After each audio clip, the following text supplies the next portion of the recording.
Әдәм баласы яхшыга тиз өйрәнә. Кичә, мәсәлән, ул ачлы-туклы йөри, менә уйлый, әгәр дә мин, мәсәлән, тамагым тук булып йөрсә, мин иң бәхетле кеше булыр идем. Мәсәлән, безнең әтияни, алар Сталин чорында яшәгәннәр, ашка каталап, ашарларына булмаган, ул хәзер Сталин чорын мактаган булалар.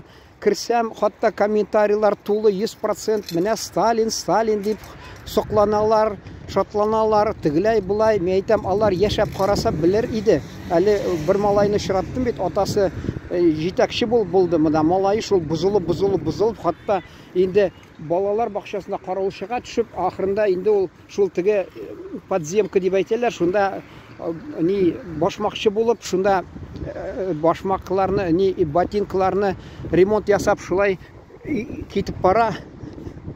Күзләреннән күреп тора, ишкән, тагы эшергә кирәк. Теге төсле тимер-тумыр җыйган да, металл дип әйтәләр. Китеп бара тапшырырга, шул 100 грамм эшергә, баш авырта, шунда миңа әңгәмәдә әйтә, Сталин юк, менә кызганычка каршы Сталин юк. Мен әйтәм, Сталин булса, ул сине хәзер утыртыр, син эш вакытында син менә качып йөрисең эштән. Ул вакытта исереп йөрисең, мен әйтәм. Шул кебек, ул вакытта ачлы-токлы, әле суыкта, ул революция хәзер әти мәрхүм әйтәдер, эшләмәсә кеше эшләми, ачтан үлмидер. Соңдан ди эшкә кушалар, хатта ди теге нәрсәле инде басуга китәләр, җәй көнне бармасаң эшләргә утырталар ди, шул вакытта ди нәрсә булса да. Инде суыкта тракторлар төзәтеп анда МТСта куллар катты, аяк катты, әнисе сүлекләр салдырып аякка бастырган, шунда ди 800 грамм кара ипи һәм 1 литр әшигән каттык бирәләр иде, көн буена эшләгән өчен. Өйгә кайтасың, ашарына юк ди. Шунда аш кызам каталап йөрсәң, күзеңә бер нәрсә күренмәде. Шунда кеше бит, аш кеше уйлый, тамагым туйса бәхетле булыр идем. Менә хәзер тамаклары тук, кибеткә барса теләгәнен, инде сыйфатын турында сөйләп тормыйм, базарга барса, инде табигый ризыкларны ала да, мәсәлән, ул ашамлыклар бәхетле дип саныймы? Юк. Ул карый күршесенә, күршедә менә миндә машина юк, анарда бар. Шунасын бу машина сатып алды, күршесе анардан да яхшырак машина сатып алды. Һаман бу канагать булмый, мин бәхетсез, чөнки менә хатын да әйтә, күрдең менә нинди уңышлы кеше, күрше нинди чит ил машинасында җилфердә рәхәтләнеп йөри, син инде уңышка да ирешмисең, кулыңа букта килми, шулай дип тирги. Шунас ул үзен бәхетсез итеп сизә, шулай кеше яши, гомер үтә, ул бәлки мәсәлән кеше ул ширләп йөридер бай кешесе, бу ширләми, уйласаң ул бәхетле, ул аны аңламый, белми.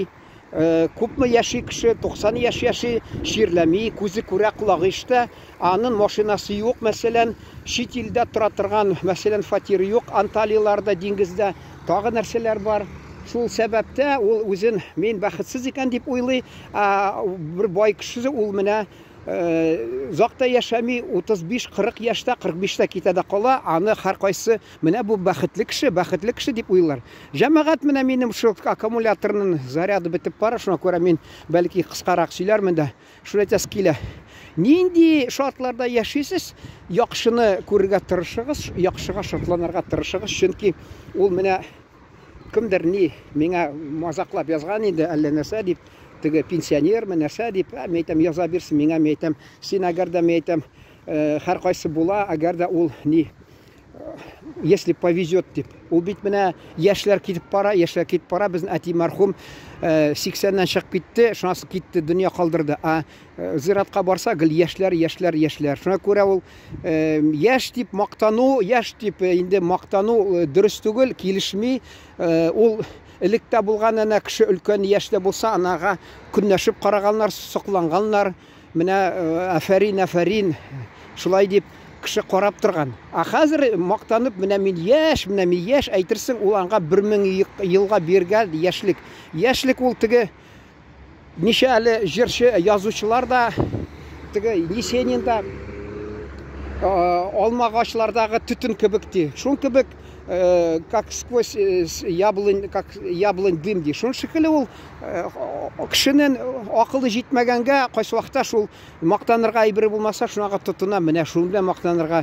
Ул яшь чагында тегене моны ялкауланып эшләми, укымый, соңыннан укынып йөри, яшь чагында котырып эчеп, бузылып йөри, инде өлкәнәйгәч ул һөнәре дә юк, бер эше дә юк, ул киләтергән акчасы да юк, шуңа күрә яшьлегем бушка үтте дип әйтә.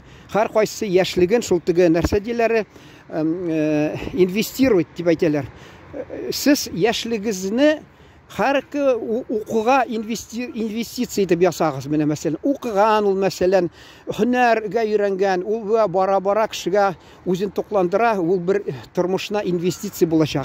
Шуның белән тамам итәргә рөхсәт бирегез, чөнки мин хәзер батарея утырыр, мин соңыннан дәвам итермен. Әгәр дә сезне бу тема кызыксындырган булса, бәлки шул теманы дәвам итербез. Исән сау торыгыз, рәхмәт игътибарыгыз өчен.